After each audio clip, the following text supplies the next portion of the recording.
تو اکمال دین اور اتمام نعمت،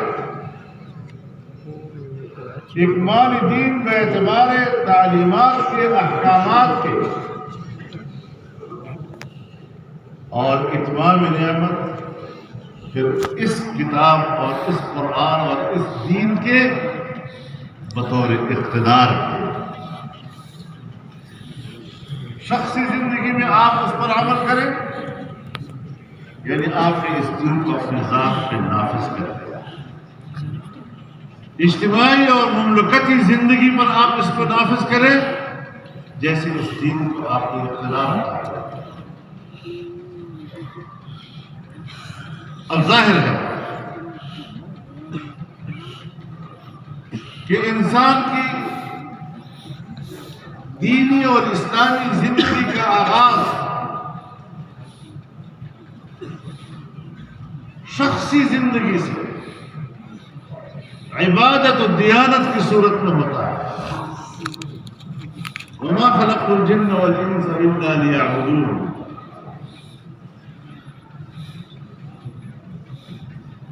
اور عبادت و دیانت کے لیے ذرا تنہائی بھی چاہیے،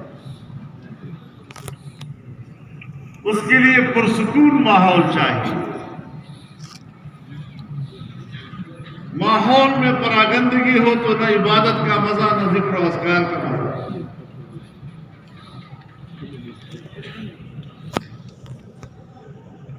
لیکن اسلام کا مزاج پھر رحمانیت کا بھی نہیں۔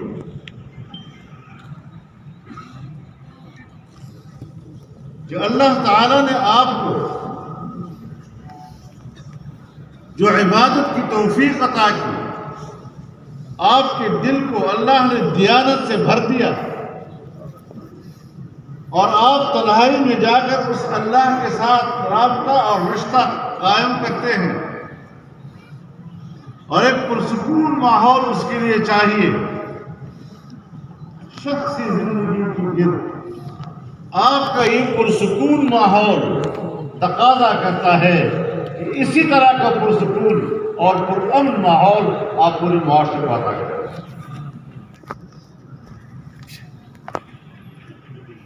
تب جا کر دین اسلام کے مزاج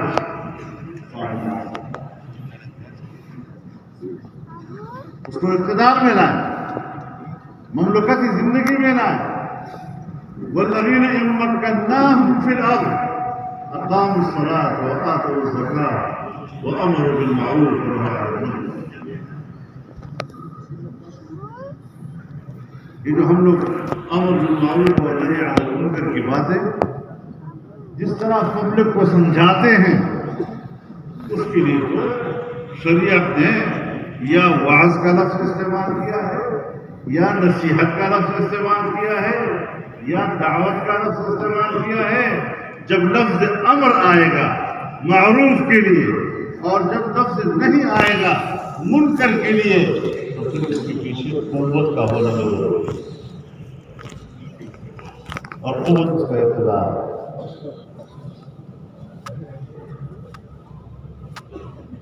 تو پھر جا کر اتمام نعمت ہوگا۔ اس کی فیوزات انسانی معاشرے تک جانے چاہیے، تو دعوت کا نظام بھی ہے، اور ظاہر ہے اس وقت ہم مقام دعوت کا ہیں، لیکن اس کو آگے لے جانا ہے۔ وَلْتَكُن مِّنكُمْ أُمَّةٌ يَدْعُونَ إِلَى الْخَيْرِ۔ ابتدا تو دعوت الی الخیر سے، لیکن اس کی انتہا وَيَأْمُرُونَ بِالْمَعْرُوفِ وَيَنْهَوْنَ عَنِ الْمُنکَرِ۔ انسانی معاشرے میں امن برقرار ہے، اور جب ہم امن کی بات کرتے ہیں تو اس کا معنی یہ ہے کہ انسانی حقوق کا تحفظ، جان سے متعلق حقوق، مال سے متعلق حقوق، عزت و آبرو سے متعلق حقوق، اور پوری دنیا میں جو قانون سازی ہوتی ہے وہ ان تین چیزوں کے گرد ہوتی ہے۔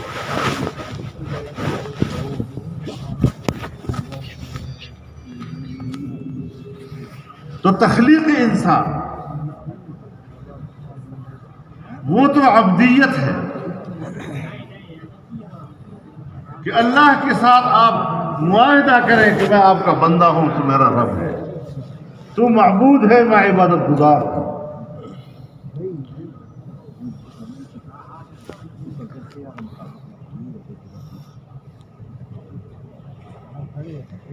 اور پھر اس کے بعد جب آپ اس معیار پر پورا اتر جائیں تو پھر یہ کرائٹیریا بنتا ہے خلافت کے لیے۔ روئے زمین پر اللہ کا خلیفہ وہی شخص بن سکتا ہے جس کے اندر بندگی ہو، جس کے اندر عبادت ہو۔ اب یہ مقاصد، اتنے عظیم الشان مقاصد، ان علوم کے پیچھے ان کو ہم نے کیوں چھپایا؟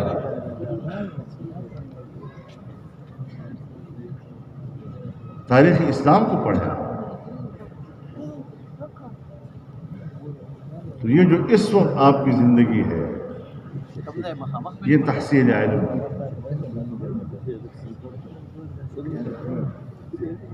پہلے علم حاصل کرو،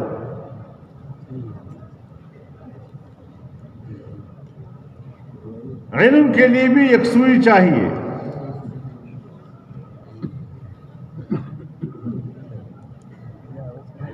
دوران تعلیم اگر آپ سیاست بھی کریں تو وہ عملی کے بجائے علمی سیاست ہونی چاہیے۔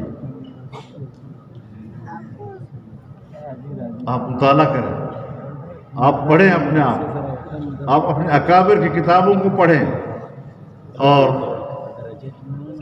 اکابر علماء کرام بیٹھے ہیں، میری شاید وہ تصدیق کریں گے کہ تاریخ اسلام میں ہماری ہی سند سے وابستہ اکابر علماء نے سیاست کے موضوع پر 500 سے زیادہ کتابیں لکھی،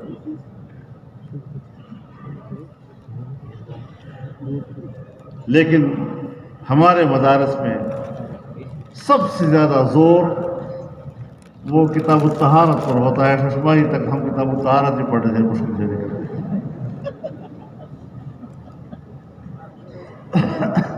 اور پھر اس کے بعد دوڑاتے ہیں کتاب، بس کتاب ختم کرنا ہے، ورق گردانی ہوتی ہے، چلو آگے بڑھو آگے بڑھو آگے بڑھو۔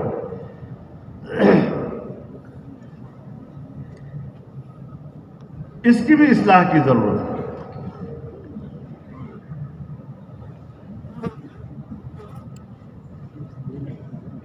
تو ان مدارس میں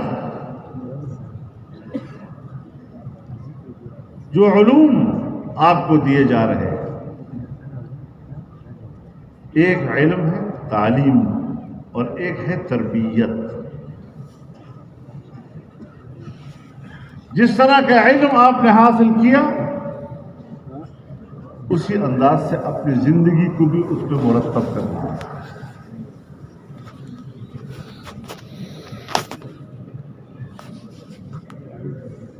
جناب رسول اللہ صلی اللہ علیہ وسلم نے فرمایا انما بعثت معلما، میں ایک استاد بنا کر بھیجا گیا، لیکن علم کے ساتھ ساتھ آپ مربی بھی تھے۔ بعثت لأتمم مکارم الاخلاق، اور یہ دین اسلام کی خصوصیت ہے کہ وہ انفرادی زندگی ہو یا اجتماعی زندگی، اس کا آغاز اخلاقیات سے کرتا ہے۔ تمام دنیا کے مذاہب اور تمام ممالک میں اجتماعی زندگی کا آغاز قانون سازی سے ہوتا ہے، لیکن اسلام انسانی زندگی کا آغاز اخلاقیات سے کرتا ہے۔ آپ نے کسی کو قرض دیا، 1 مہینے کے لیے دیا، اب شریعت اس کو کہتی ہے کہ آپ وقت پر قرض واپس کریں، یہ آپ کا اخلاقی فرض ہے، آپ واپس کریں۔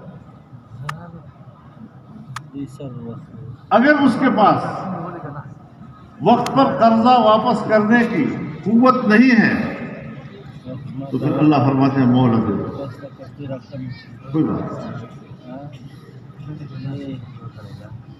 اگر مہلت کے باوجود بھی وہ قرض واپس نہیں کرتا تو پھر قرض دینے والے کو کہتا ہے معاف کر.